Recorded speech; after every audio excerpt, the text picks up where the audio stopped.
Hello, BSc second year students.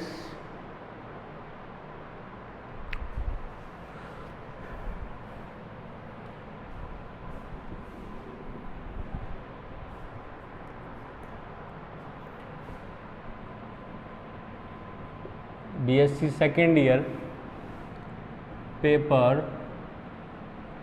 first molecular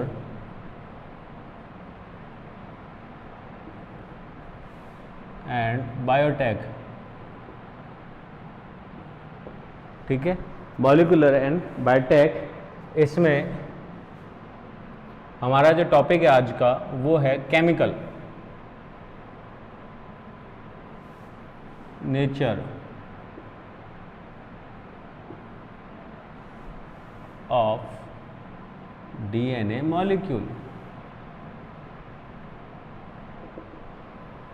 ठीक है। Chemical natures की हम बात कर रहे हैं। डीएनए की स्ट्रक्चर को हम पिछले जो हमारी क्लासेज हैं उसमें हम डिस्कस कर चुके हैं। तो केमिकल नेचर्स की हम बात करें तो डीएनए की खोज जो है वो बहुत पुरानी है, ठीक है, लेकिन हमारे पास बेस्ट इक्विपमेंट्स, माइक्रोस्कोप्स और सबसे बड़ी बात जो थी एक्सरे जो क्रोमेटोग्राफी या क्रिस्टलोग्राफी जिसकी वजह से इसका विवर्धन प्राप्त हुआ वो हमारे पास में नहीं था पूरी तरीके से सक्सेसफुल, हाई आवर्धन क्षमता वाले। तो ऐसे में अगर हम इसका इतिहास की बात करें तो लगभग वाटसन एंड क्रिक के 100 साल पहले, ठीक है, लगभग 1869 में फ्रेडरिक मिशर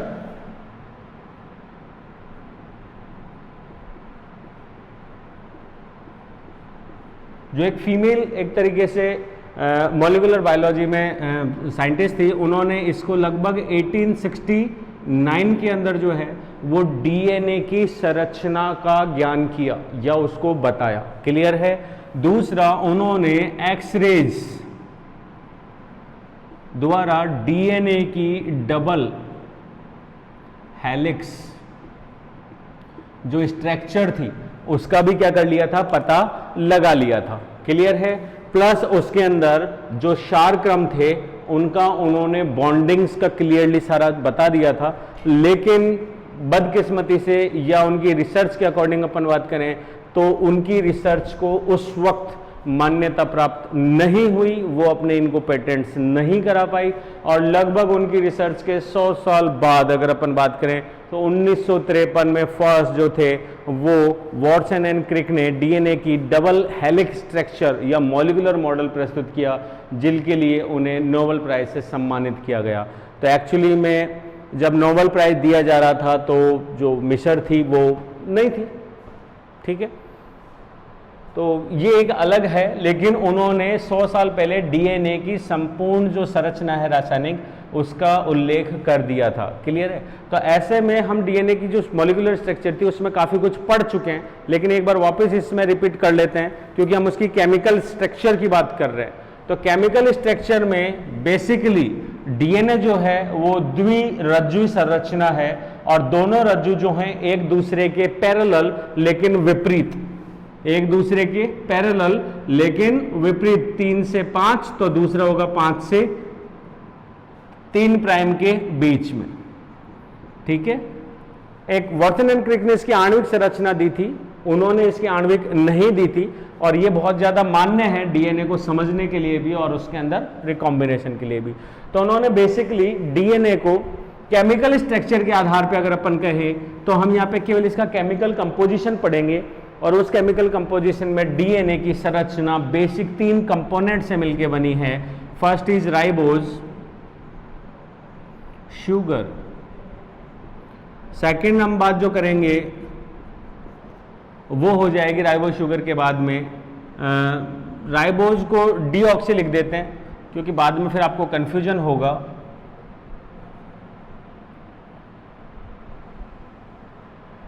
डीऑक्सी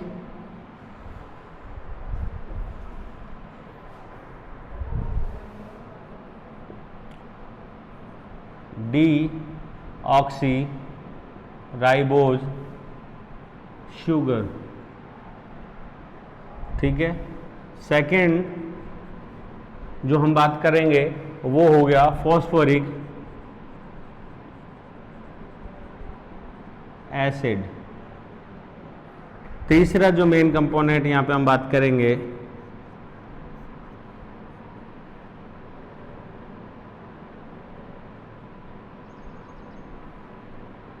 वो हो गया नाइट्रोजन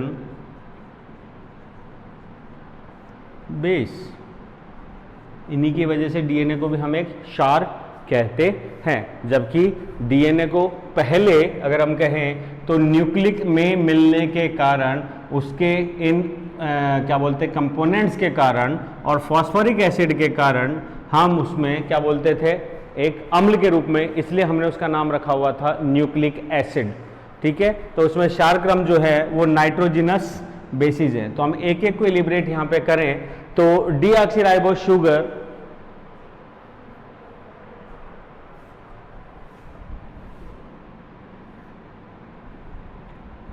ये एक पेंटोस शुगर है जिसमें 1 नंबर पे कार्बन, 2 नंबर पे कार्बन, 3 नंबर पे कार्बन, 4 नंबर पे कार्बन, लेकिन 5वें नंबर पे एक ऑक्सीजन मॉलिक्यूल जुड़ा हुआ है। अतः इस श्रृंखला का 5वां कार्बन जो है वो श्रृंखला से बाहर की ओर है। क्लियर है?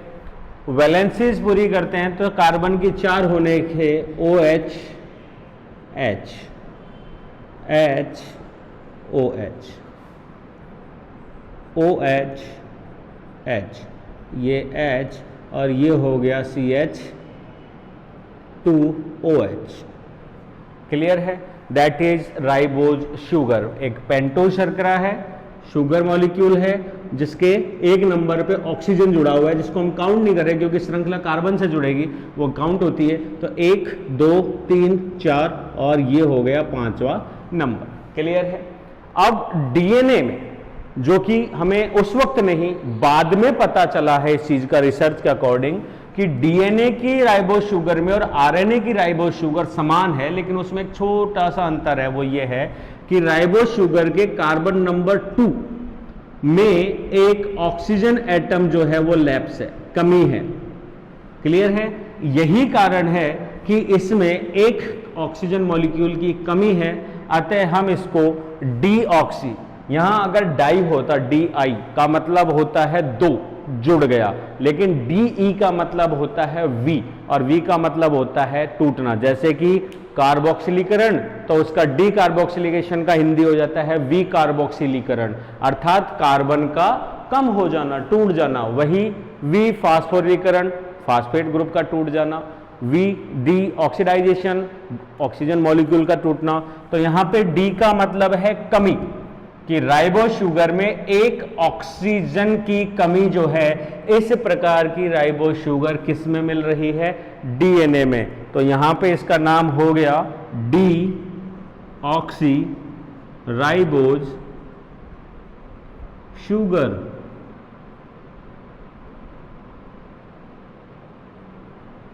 Deoxy ribose sugar. क्लियर है? अब इस शुगर से संबंधित जो बॉन्ड्स और जो संरचना है जो हम बाद में बना के देखेंगे वो समझ लीजिए। कार्बन नंबर 1 जो है ये सदैव जुड़ता है किससे? बेस से। कौन से बेस से? नाइट्रोजन बेस, जो नाइट्रोजिनस बेस है, जो कि हम बाद में समझेंगे। और वो बेसिकली यहाँ पे क्या क्या है? वो है थायमिडीन, ग्वेनिन, सिस्टोसिन और एडिनिन। अगर आरएनए की बात करें तो आरएनए में थायमिन के स्थान पे यूरेसिल, वो एक अलग कंसेप्ट है। क्लियर है? तो हमेशा राइबोज शुगर का दोनों रज्जुओं पे कार्बन नंबर 1 जो है वो बॉन्ड बनाता है नाइट्रोजिनस ग्रुप्स के साथ में, और दोनों के बीच में जो ग्रुप होता है वो हो गया ग्लाइकोसाइडिक बॉन्ड। ठीक है? और इसमें एनर्जी कंज्यूम होती है। सेकेंड नंबर पे अगर हम आते हैं तो इसके सदैव मुक्त जो 5th कार्बन है उससे जुड़ता है फॉस्फोरिक एसिड। ठीक है? यहां पे हमेशा जुड़ता है phosphoric acid H3PO4 negative. Clear है? और इसके 3' के मुक्त OH से भी बॉन्ड बनाता है, जिसे बॉन्ड बोलते हैं हम फॉस्फोडाइएस्टर बॉन्ड। और ये फॉस्फोडाइएस्टर बॉन्ड जो है ये भी किससे जुड़ता है? 3PO4। तो इस तरीके से यहाँ पे एक सिंपल सी पैटर्न बनती है, phosphate sugar phosphate sugar alternate position के अंदर।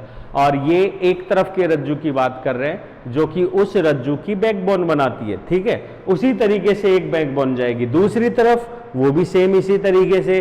तो इस तरीके से डीएनए को हमने डबल हेलिक्स संरचना बताई है, दोहरी रज्जुीय संरचना। तो एक रज्जु की संरचना और ये दूसरी रज्जु की संरचना और उसके बीच के कंटेंट्स और बॉन्ड्स। तो first is ribose, deoxyribose sugar, इसका ध्यान रखेंगे। अगर हम O लगा देते हैं तो that is sugar for RNA, ribose sugar, clear है। और अगर ऑक्सीजन को सेकंड नंबर कार्बन से कम करते हैं दैट इज डीऑक्सीराइबोज, और ये है डीएनए की राइबोज शुगर। सेकंड पॉइंट हमारा आता है फॉस्फोरिक एसिड। फॉस्फेट डीएनए की एक पहचान है, सब में नहीं मिलता। ये फॉस्फेट ग्रुप जैसे डीएनए में ही है। वहीं अगर अपन बात करें तो जैसे प्रोटीन्स, तो प्रोटीन्स में फॉस्फेट नहीं मिलता। प्रोटीन में एक अलग तत्व मिलता है सल्फर, तो सल्फर जो है वो डीएनए में नहीं मिलता।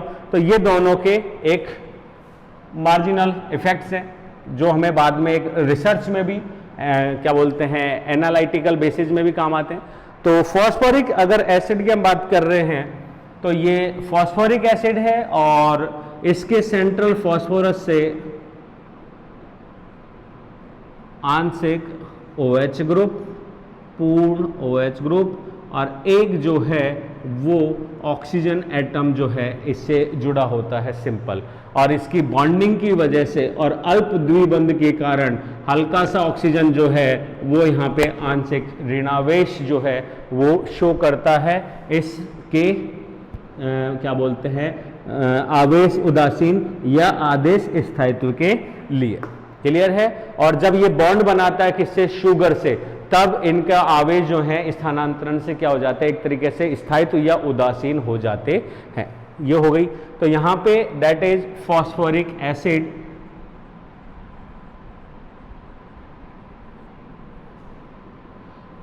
अब केमिकल कंपोजिशन में इसकी महत्वता की बात करें तो एक्चुअली में जो शुगर हम यहां पे बना रहे थे, तो शुगर जो है वो सदैव किससे जुड़ा हुआ है, प्यूरिन और पिरिमिडिन से, क्लियर है। ऐसे में ये शुगर और ये प्यूरिन या पिरिमिडिन दूसरे से जुड़ा हुआ है और ये सिंपल तरीके से क्या बना लेते हैं, एक मोनोमर, दैट इज शुगर। ये हो गया प्यूरिन, डबल बॉन्ड प्यूरिन को बोल देते हैं एडेनिन, और ये जुड़ गया थायामिन से और ये जुड़ गया शुगर से, क्लियर है। That is one monomer. अब ऐसे में हमारे पास में एक मोनोमर और आ गया, शुगर, सिस्टोसिन, ट्रिपल बॉन्ड गुएनिन और बॉन्डिंग शुगर। ये हमारे पास में दो लक आ गए, क्लियर है। डीएनए बहुलक संरचना है, एक लक ऐसा ही होता है। ऐसे में यहां शुगर से बॉन्ड नहीं बना पा रहा, ठीक है, क्योंकि शुगर के 3' सिरे पे मुक्त OH ग्रुप तो है, लेकिन उस OH ग्रुप को बाइंड करने के लिए दूसरा सब्सटेंस नहीं है जो दोनों के बीच में एक एस्टर बॉन्डिंग कर सके। तो यहाँ पे उस एस्टर बॉन्डिंग के लिए बीच में कौन आ गया, फास्फोरस, जो कि इस शुगर के 3' सिरे से इस शुगर के 5 जो कार्बन है उसके बीच में क्या बना लेता है, डाई एस्टर बॉन्डिंग बनाता है, जिसकी वजह से ये दोनों के दोनों एक लक जो हैं आपस में जुड़कर क्या बन जाते हैं, द्विलक। बस एक अंतर यह है कि इधर की तरफ का जो शुगर है ये उसका 5' सिरा है और ये उसका 3' सिरा है, ये हम बाद में डिस्कस करेंगे। तो इस तरीके से इसने एक लक को क्या बना दिया, द्विलक। इसी तरीके से फिर और आ गया sugar, thymine, double bond adenine, sugar, तो इनके बीच में फिर फास्फोरस जोड़ दीजिए और फॉस्फोडाइएस्टर बॉन्ड, तो ठीक है। तो ये दोनों के बीच में इस तरीके से द्विलक से त्रिलक, चतुर्लक, और धीरे धीरे अगर 3 के बाद की हम बात करें तो बहुलकीय संरचना जो है वो बनती है। तो फॉस्फोरिक एसिड का यहाँ पे 2 महत्व हो गए। एक, इसका ये ऋणावेश बड़े काम की चीज़ है, इसी ऋणावेश के कारण डीएनए आंशिक ऋणावेश शो करता है। अतः इसकी फिजिकल प्रॉपर्टीज में भी अगर हम जाएं, प्रोटीन डीएनए इंटरेक्शंस की भी बात करें या अन्य किसी और सब्सटेंस की भी बात करें, तो डीएनए में यही ऋणात्मक जो है इसे पॉजिटिव की तरफ आकर्षित करता है या पॉजिटिव को इसकी तरफ आकर्षित करता है, और इस इलेक्ट्रोस्टैटिक फोर्स जो है उससे इसका स्थान और बंधुता जो है वो बढ़ती है, क्लियर है केमिकली में। अब हमारे पास में नेक्स्ट पॉइंट जो है वो आता है नाइट्रोजनी बेस।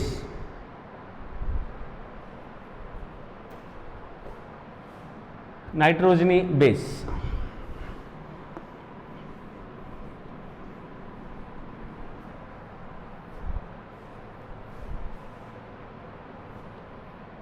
ये मिटा देते हैं, यहाँ लिख देते हैं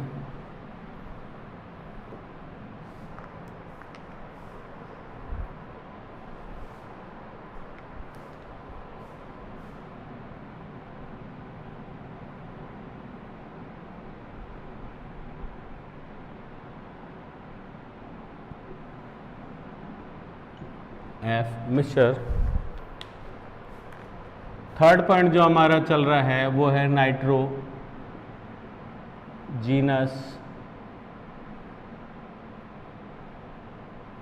बेस। नाइट्रोजीनी क्षार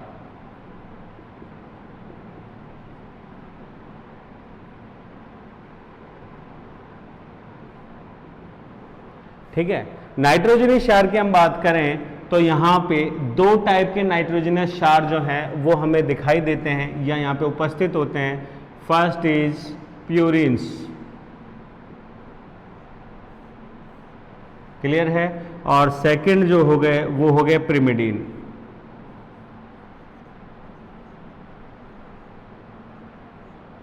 प्यूरिन और प्रिमिडिन, हिंदी में भी हम इन्हें प्यूरिन और प्रिमिडिन ही कहते हैं।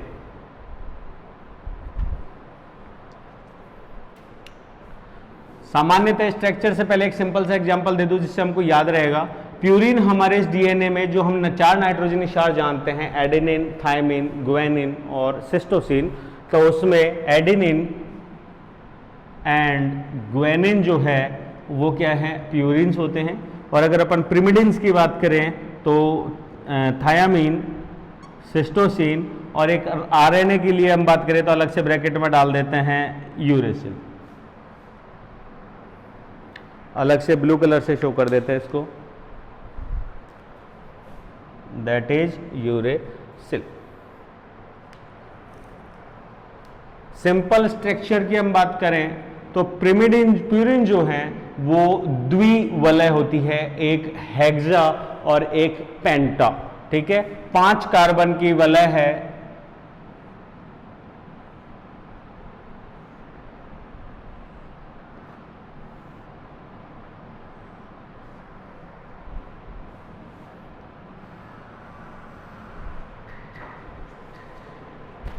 आप ही के लिए बोलना में, ठीक है, आ जाओ वहां बैठ जाओ, ठीक है। प्यूरिन की हम बात करें तो प्यूरिन के अंदर 2 वलयों का संयोजन है, ठीक है, नीचे से आइए, ठीक है, हेक्सा, एंड दूसरी की हम बात करें तो वो हो गई कौन सी, पेंटा, ठीक है। कार्बन का नंबर अगर अपन इन्हें दे तो नंबर 1 पे जो है वो यहां पे कार्बन के स्थान पे क्या है, नाइट्रोजन। नंबर 2 पे यहां पे है कार्बन, नंबर 3 पे है यहां पे नाइट्रोजन, नंबर 4 पे यहां पे आ रहा है कार्बन, नंबर 5 पे है यहां पे कार्बन, और नंबर 6 पे जो है वो है क्या है, कार्बन। क्लियर है, हो गई हेक्सागोनल, कोई दिक्कत नहीं। 4 वो क्या बोलते हैं 6। अब 7 नंबर पे है यहां पे नाइट्रोजन, 8 नंबर पे कार्बन, एंड 9 नंबर पे पुनः क्या है यहां पे, नाइट्रोजन।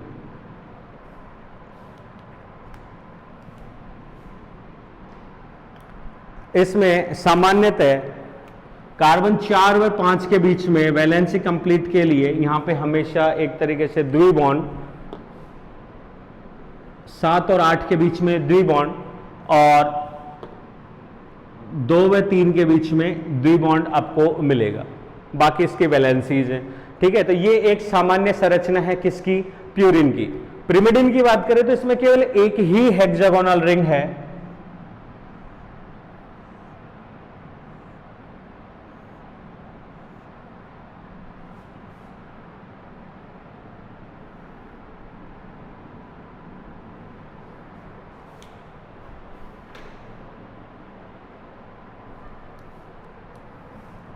जिसके भी नंबर 1 कार्बन जो है वो नाइट्रोजन है, नंबर 2 मॉलिक्यूल की हम बात करें तो वो एक कार्बन मॉलिक्यूल है, 3 नंबर पे नाइट्रोजन है, 4 नंबर पे कार्बन है, 5 नंबर पे भी कार्बन और 6 नंबर पे क्या है, कार्बन।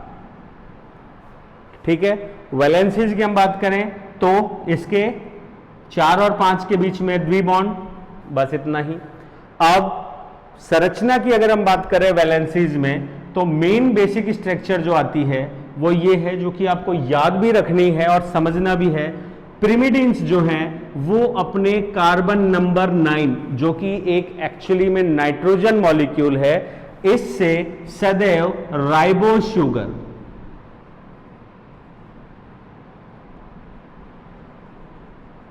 सदैव राइबोज शुगर से जुड़ते हैं। इस पॉइंट का विशेष ध्यान रखना है जब हम इसके एकलक की संरचना को समझेंगे, सदैव अपने राइबोज शुगर से जुड़ते हैं। वहीं अगर अपन पिरिमिडिन्स की बात करें तो पिरिमिडिन कार्बन नंबर 9 जो कि एक नाइट्रोजन है द्वारा राइबोज शुगर से क्या करते हैं, बॉन्डिंग करते हैं। सदैव राइबोज शुगर का कार्बन कौन सा होगा, फर्स्ट नंबर, और इनका कार्बन कौन सा होगा, 9 नंबर नाइट्रोजन प्यूरिन्स में, और पिरिमिडिन्स में हो गया नाइट्रोजन नंबर 3। क्लियर है। अब दूसरी चीज जो इनके बीच में हाइड्रोजन बॉन्ड्स बनते हैं वो हाइड्रोजन बॉन्ड सदैव बनते हैं 6 नंबर, 1 नंबर और 2 नंबर के बीच। वहीं प्यूरिन्स के अंदर जो है, सॉरी पिरिमिडिन्स के अंदर जो है वो भी हो गया 6, 1 और 2। ठीक है, लेकिन यहां पे एक चेंजेस है। प्यूरिन में हमारे पास में एडेनिन और ग्वानिन, पिरिमिडिन्स में है हमारे पास में थायामीन और सिस्टोसिन। अकॉर्डिंग टू चारगॉफ रूल, चारगॉफ क्या कहते हैं कि एडेनिन जो है वो थायामीन के साथ ही बॉन्डिंग बना सकती है। नहीं, पहली बात तो यह है कि प्यूरिन जो है वो प्यूरिन के साथ कभी बॉन्ड नहीं बना सकती। प्यूरिन जो है वो सदैव पिरिमिडिन के साथ में ही बॉन्ड बनाएगी, एक नियम। दूसरा हमारे बीच में यह आता है कि सर यहां पे प्यूरिन जो है वो एडेनिन भी है, क्लियर है, और ग्वानिन भी है। तो ऐसे में सिस्टोसिन जो है वो ग्वानिन की जगह एडेनिन से भी बॉन्ड बना सकती है। तो ये क्वेश्चंस की जो क्वेरीज है वो अभी हम डायग्राम से कंप्लीट करेंगे। तो चारगॉफ का सेकंड रूल जो है कि एडेनिन थायमिन, अर्थात एक प्यूरिन दूसरे पिरिमिडिन से ही बॉन्ड बनाएगा, उसी तरीके से जो ग्वानिन है वो सिस्टोसिन के साथ में ही बॉन्ड बनाएगा, ये फिक्स हो गया। सेकेंड नंबर पे एडेनिन थायमिन के बीच में जो बॉन्ड बनेंगे वो 2 ही हाइड्रोजन बॉन्ड होंगे, वो मैं स्ट्रक्चर में बहुत अच्छे से आपको समझाऊंगा। पर यहां देख लीजिए ये 2 जो बॉन्ड बनेंगे वो कौन कौन से बनेंगे, ये बनेंगे 6 और 1 के बीच, 2 के बीच में बॉन्ड नहीं बनता। जबकि अगर अपन ग्वानिन और सिस्टोसिन की बात कर रहे हैं तो उनमें बॉन्ड बनेगा 6, 1 और 2 के बीच, 3 हाइड्रोजन बॉन्ड्स यहाँ पे डेवलप होते हैं। जबकि एडेनिन एंड थायमिन के बीच में तीसरा बॉन्ड बन ही नहीं पाता, वो हम स्ट्रक्चर में यहाँ पे देख लेंगे। तो ये हो गई हमारी संरचना। अब आती है बात जो हाइड्रोजन बॉन्ड्स की कि ये बन कैसे रहे हैं। तो उसके लिए यहां जो संरचना है प्यूरिन्स की, उसके कार्बन नंबर 6 पे एक प्रतिस्थापित समूह जुड़ेगा जो कि होगा या तो एमीन NH2, या फिर उसके स्थान पे यहां पे होगा एक कीटो ग्रुप C+O। ये कीटो ग्रुप होगा या ये होगा, क्लियर है। उसी प्रकार अगर आप पिरिमिडिन पे आते हैं तो उसके भी कार्बन नंबर 6 जो है उस पे या तो होगा एमिनो या फिर होगा उसके ऊपर कीटो। ये 2 ग्रुप्स यहां पे होंगे। और कार्बन नंबर 2 पे अगर अपन वैलेंसीज को पूरा करें तो इस पे सदैव एक कीटो ग्रुप जो है वो जुड़ा होता है। ठीक है, ये हो गई बेसिक स्ट्रक्चर। अब हम इसको रूपांतरित करते हैं किसके अंदर, प्यूरिन्स और पिरिमिडिन्स के अंदर।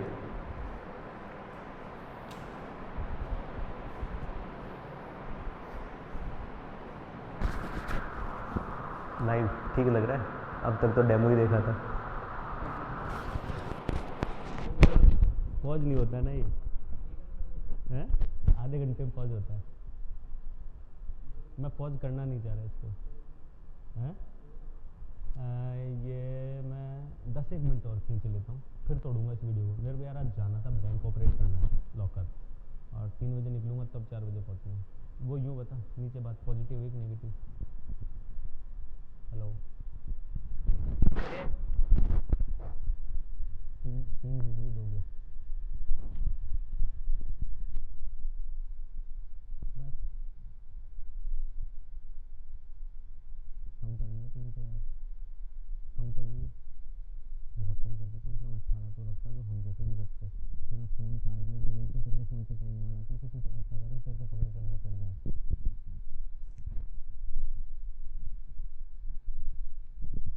कितनी होगी, कितनी होगा जब तक कोरोना अभी तक कोई इलाज।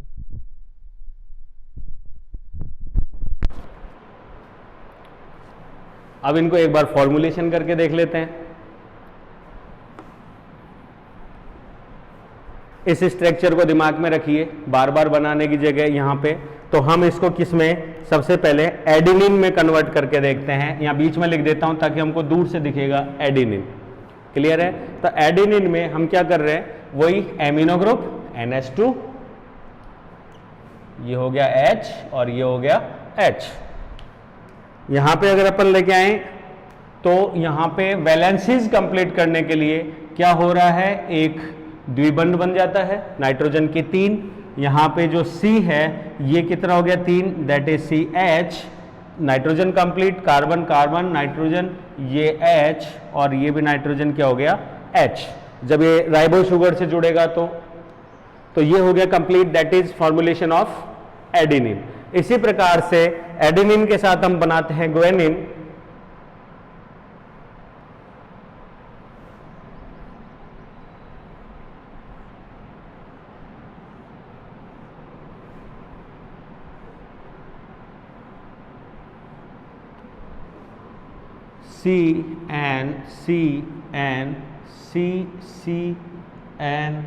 C और N, ये 9 नंबर, ये 6, ये 1 और ये 3 नंबर। तो यहाँ पे अगर अपन इसको ग्वानिन की बात कर रहे हैं तो इसके ऊपर हो गया कीटो ग्रुप। वैलेंसीज कंप्लीट करें तो कार्बन की फुल है, अतः नाइट्रोजन हो गया, एक हाइड्रोजन से जुड़ेगा और ये जो कार्बन है इस पे एक एमिनो ग्रुप और जुड़ेगा। इसको यहाँ इसलिए याद रखना, आपको ध्यान हो तो मैंने कहा था कि कार्बन नंबर 2 से ग्वानिन और सिस्टोसिन के बीच में 3 बॉन्ड्स बनते हैं, 3, ठीक है, जबकि नॉर्मली एडेनिन और थायमिन के बीच में कितने हो गए, 2।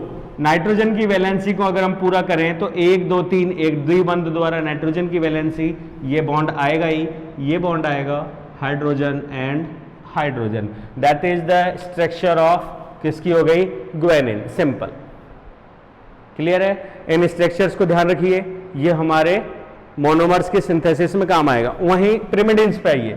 पिरिमिडिन पे अगर हम बात कर रहे हैं याद करने के हिसाब से, तो हम थायमिन अगर बनाते हैं तो इसको इस तरीके से याद रख लीजिए ताकि कंफ्यूजन नहीं होगा कि जब एडेनिन में हमने 6th कार्बन पे एमिनो डाला है तो दोनों के बीच में हाइड्रोजन बॉन्ड, हाइड्रोजन बॉन्ड क्या होता है, अगर हम एक तरफ से H और एक तरफ से OH को लेके जोड़ दें और एक वाटर मॉलिक्यूल का लॉस कर दें या निकाल दें तो दोनों के बीच में जो बंध बनेगा दैट इज हाइड्रोजन बॉन्ड, ठीक है। या फिर नाइट्रोजन और हाइड्रोजन के बीच में अगर बॉन्ड बना रहे हैं और हाइड्रोजन का लॉस कर रहे हैं दैट इज हाइड्रोजन बॉन्ड। तो यहां पे अगर हम कहें तो जब एडेनिन में एमिनो जुड़ा है तो थायमिन में हम क्या डाल देंगे, कीटो, ठीक है।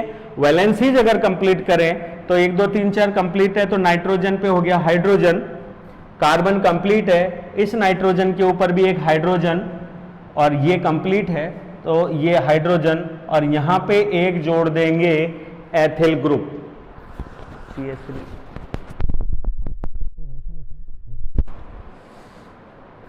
एक मेथिल ग्रुप जुड़ा हुआ है, इसको आप ध्यान रखना अभी, ठीक है, दैट इज थायामीन। और उसी थायामीन के साथ में अगला बनाते हैं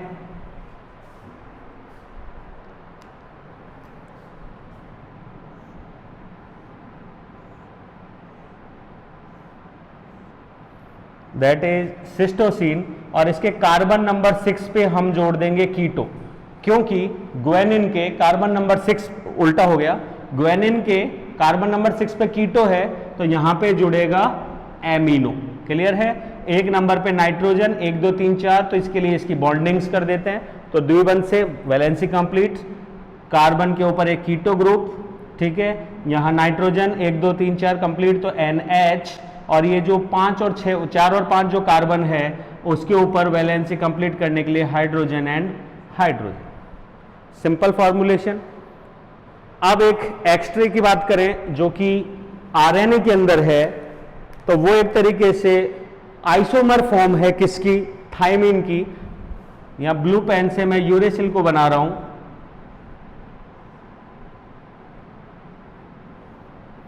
कार्बन के ऊपर जो थायमिन पे है सेम कीटो ग्रुप, ठीक है, क्योंकि यूरेसिल एडेनिन से बॉन्ड बनाने की क्षमता रखता है, थायमिन को रिप्लेस कर रहा है, तो ऐसे में इस पे कीटो होगा तभी एडेनिन के एमिनो से बीच में बॉन्ड बना पाएगा, ठीक है। Nitrogen carbon, nitrogen carbon carbon.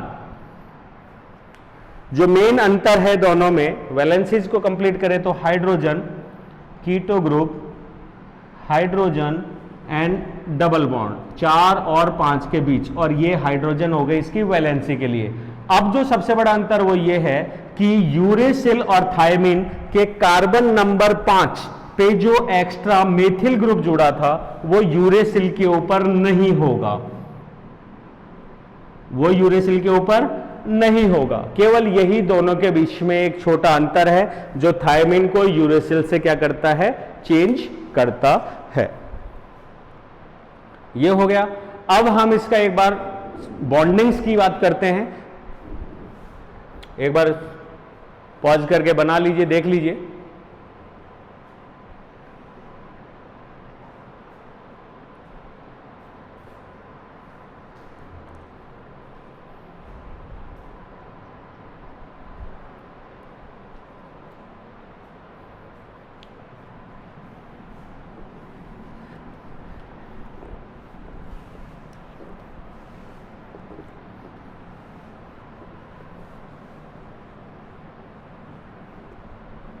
अब स्ट्रक्चर को एक बार बना के देखते हैं केमिकली, जो इसकी संरचना है। ये हो गया एक प्यूरिन, जो हम यहाँ ले लेते हैं एडेनिन या ग्वानिन में से कोई भी। एडेनिन ले रहे हैं तो कार्बन नंबर 6 पे नाइट्रोजन, हाइड्रोजन, हाइड्रोजन, ठीक है। ये नाइट्रोजन जिसकी वजह से अगर अपन वैलेंसीज पूरी करें तो ये क्या कर देता है, द्विबॉन्ड।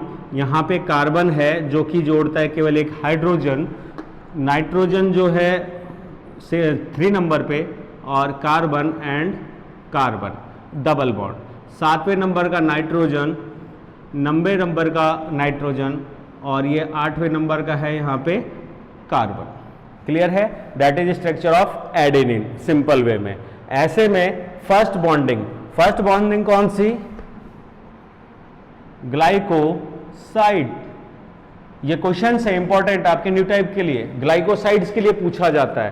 तो ग्लाइकोसाइड्स की आप बात करें तो व्हाट आर ग्लाइकोसाइड्स, तो इसमें हम ले सकते हैं एक नाइट्रोजन बेस, और वो बेस कोई भी, प्यूरिन या pyrimidine, about then adenine, thymine, guanine and cytosine, कोई भी, ठीक है। प्लस किससे, डी ऑक्सी राइबोज शुगर। जब दोनों को जोड़ते हैं तो हमको क्या मिलेगा, एक ग्लाइकोसाइड, और दोनों के बीच में जो बॉन्डिंग होती है दैट इज ग्लाइकोसाइड लिंकेज, ठीक है। तो हम इसको यहां पे क्या बोलते हैं, ग्लाइकोसाइड, जिसकी नाम क्या होती है, न्यूक्लियोसाइड्स। न्यू टाइप का क्वेश्चन है आपका ये इंपॉर्टेंट, न्यूक्लियोसाइड्स। तो इसको जोड़ते हैं, जो 9th नंबर का जो नाइट्रोजन था वो बॉन्ड बना रहा है कौन सा, ग्लाइकोसाइड।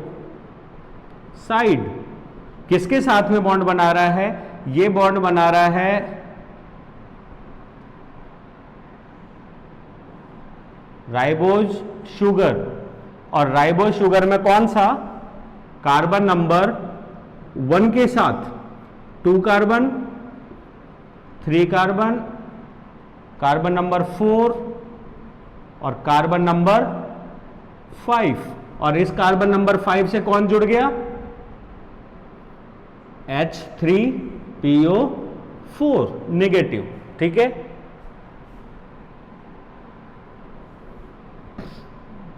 और इससे कौन जुड़ गया, H3PO4, एक हाइड्रोजन, ये हो गया H2 और ये हो गया H, ठीक है। तो ये जो संरचना आपको दिख रही है स्क्रीन पे अभी, वो कहलाती है एक ग्लाइकोसाइड, जिसे हम बोलते हैं न्यूक्लियोसाइड।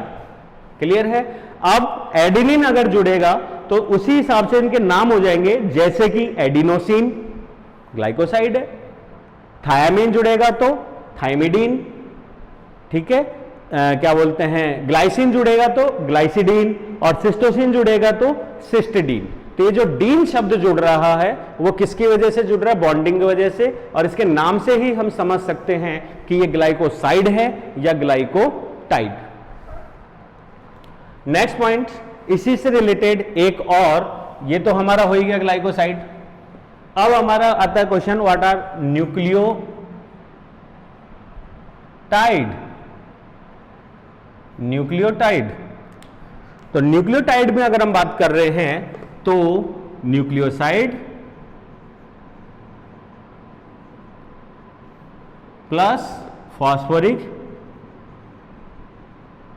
Acid, phosphoric acid. तो समझिए इसको, न्यूक्लियोसाइड जो है वो न्यूक्लियोटाइड और फॉस्फोरिक एसिड के जोड़ने से, तो मैंने स्टार्टिंग में, क्लास के स्टार्ट में एक चीज बताई थी कि दो मोनोमियर्स को जोड़ने का काम फॉस्फोरिक एसिड ही करता है। अर्थात जो बैकबोन बन रही है शुगर फास्फेट की, वो किसकी वजह से बन रही है? इन फॉस्फोरिक एसिड की वजह से।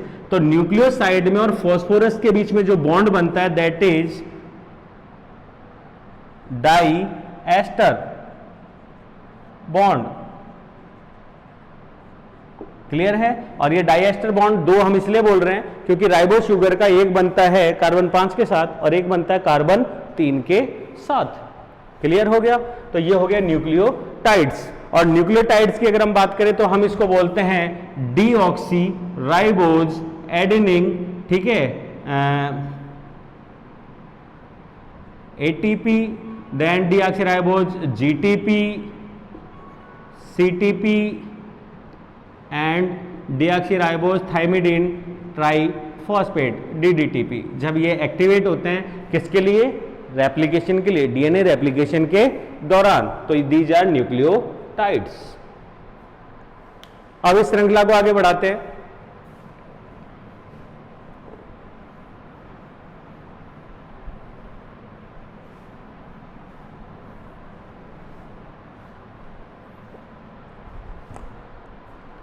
इस श्रृंखला को आगे बढ़ाने के लिए अब ये हमारे पास हो गया एक प्यूरिन, और इसे ढंग से देखिए, इसमें एक नाइट्रोजनी बेस है और एक केवल शुगर है। फॉस्फोरिक एसिड को जोड़ने के बाद ये संपूर्ण संरचना किस में कन्वर्ट हो चुकी है? न्यूक्लियोटाइड में, that is ester bond.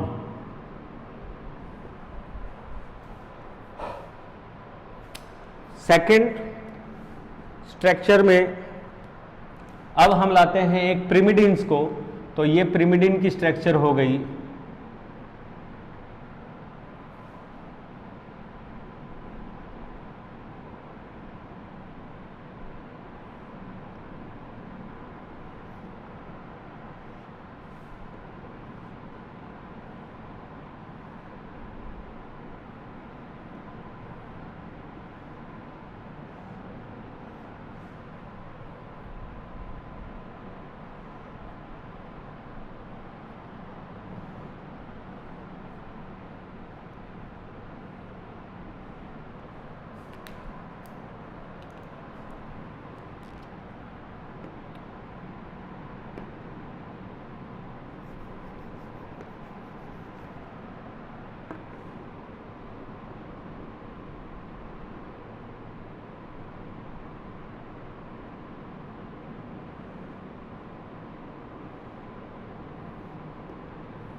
Carbon number 6, मैं डायग्राम में स्ट्रक्चर बनाने के हिसाब से 6 नंबर यहाँ लाने की कोशिश कर रहा था।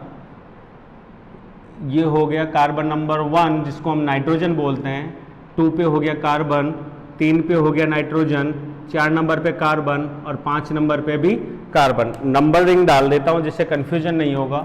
1 2 3 4 5 6 7 8 9। ये हो गया 6 5 4 3 2 1। एडेनिन से कौन जुड़ेगा? थायामीन। और थायामीन के ऊपर हमने यहाँ क्या जोड़ा था? कीटो ग्रुप, ठीक है।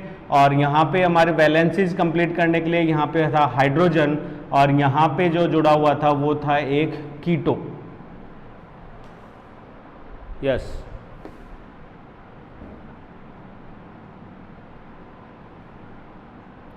NH amino group.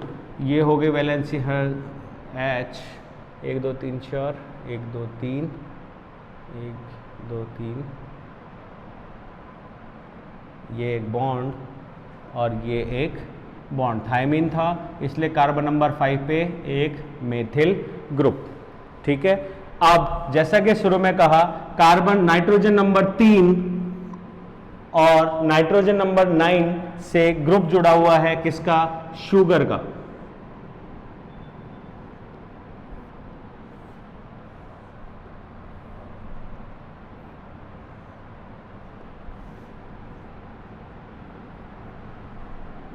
तीन number carbon, 4 number carbon, 1 number carbon, ये हो गया 2 नंबर कार्बन। वैलेंसीज CH2, इससे जुड़ा हुआ है H3PO4 नेगेटिव, और इससे जुड़ा हुआ है H3PO4 नेगेटिव। क्लियर है? ये वैलेंसीज कंप्लीट हम यहाँ पे कर लेते हैं। तो सेम एक मोनोमियर स्ट्रक्चर है जिसमें अगेन दैट इज ग्लाइकोसाइड। ये हो गया फॉस्फो डाई एस्टर बॉन्ड, जिसे वहां शॉर्ट में मैंने एस्टर बॉन्ड लिखा। अब आते हैं हाइड्रोजन बॉन्ड्स पे कि वो कैसे बन रहे हैं।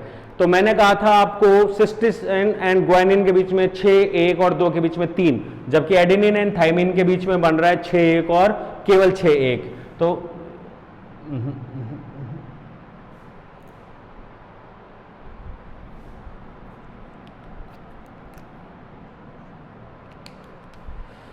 तो यहां देखिए हाइड्रोजन मॉलिक्यूल, 2 हाइड्रोजन और 1 ऑक्सीजन मॉलिक्यूल, 1 नंबर बॉन्ड, ठीक है। और दूसरा नाइट्रोजन और हाइड्रोजन के बीच में ये हो गया हमारा 2 number bond. These are hydrogen bonds. अगर यही चीज होती ग्वानिन और सिस्टोसिन बना लेते हैं, दैट इज सिस्टोसिन, और ये होता ग्वानिन, तो यहाँ पे होता एक कीटो ग्रुप, यहाँ पे होता एक एमिनो ग्रुप, ठीक है। एक बॉन्ड, दूसरा बॉन्ड बनी गया, और तीसरा बॉन्ड जो बनता वो ऐसे बनता कि यहां पर क्या होता? एक keto group, sorry amino group NH2, और सिस्टोसिन के कार्बन नंबर 2 के ऊपर कौन सा था? एक कीटो ग्रुप। तो इसके अंदर हाइड्रोजन, नाइट्रोजन और हाइड्रोजन, ये पुनः क्या बनाते? एक और bond, that is 3rd number का बॉन्ड यहाँ पे बनता। इस प्रकार सिस्टोसिन एंड ग्वानिन के बीच में 3 हाइड्रोजन बॉन्ड्स, जबकि एडेनिन और थाइमिन के बीच में क्या बनते हैं? डबल बॉन्ड बनते हैं। यही बॉन्ड्स का जो इंटरेक्शन है वो इसे स्थायित्व और डबल हेलिकल संरचना के लिए क्या करता है? मजबूती प्रदान करता है। बाकी इसके में काफी सारी जो विशेषताएं हैं वो हमारे बायोलॉजिकल नेचर और फिजिकल नेचर में भी हम काफी डिस्कस कर चुके हैं।